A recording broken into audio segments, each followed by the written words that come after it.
Hi there, it's November 23rd and we continue our journey through the prophecies of Ezekiel, Ezekiel in Hebrew meaning the Lord strengthens, and we're looking at chapters 45, the balance of chapter 45 from verse 13 and then all of chapter 46. So in chapter 45 we're continuing this tour with Ezekiel and the angelic being through the visionary temple that he sees, through the new temple that is going to replace the one that's been destroyed. And he sees that in the regulations for offerings that are given, particularly by the king or by the prince, they are given, the people give offerings on behalf of the prince, but also the prince himself or the king himself gives offerings. Now this word prince or king is actually the word in Hebrew nasi. And nasi means one who's exalted, one who's lifted up. And it can mean a leader, a king, a prince. So it doesn't really stipulate exactly what type of leader this is, but he's called the leader or the prince and is translated as the prince or the highest official in that sense of the nation. And he is offering specifically, he's offering offerings on new moons, on Sabbaths, and on feast days.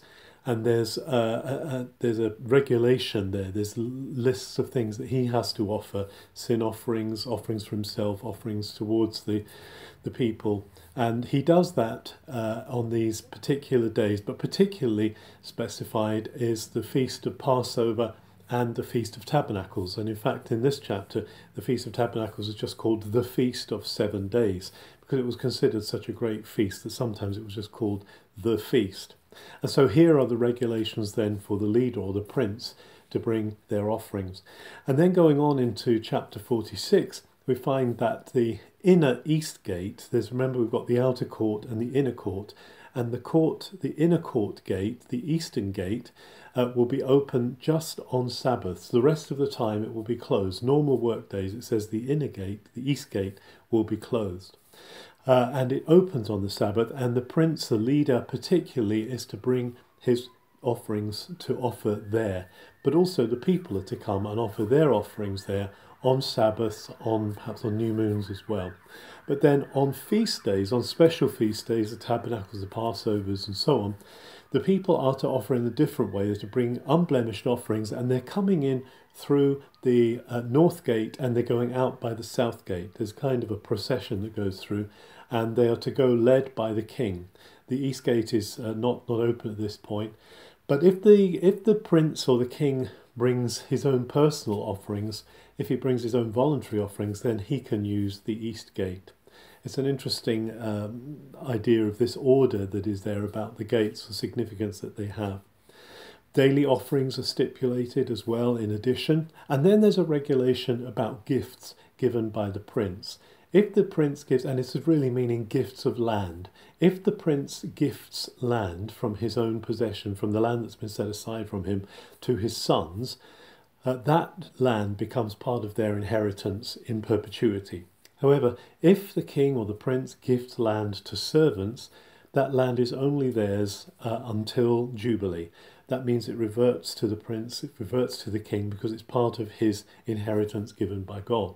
However, it stipulates very clearly that the king and the prince is not allowed to commandeer. He's not allowed to grab the land of the people of the land, because that's part of their inheritance. That would damage their inheritance. There's very much this sense that God oversees the land, and it doesn't belong to the prince, it doesn't belong to the king. He can only do with his own land what he wants, but that there's still this principle of Jubilee, there's still this principle of inheritance and of reversion at the Jubilee.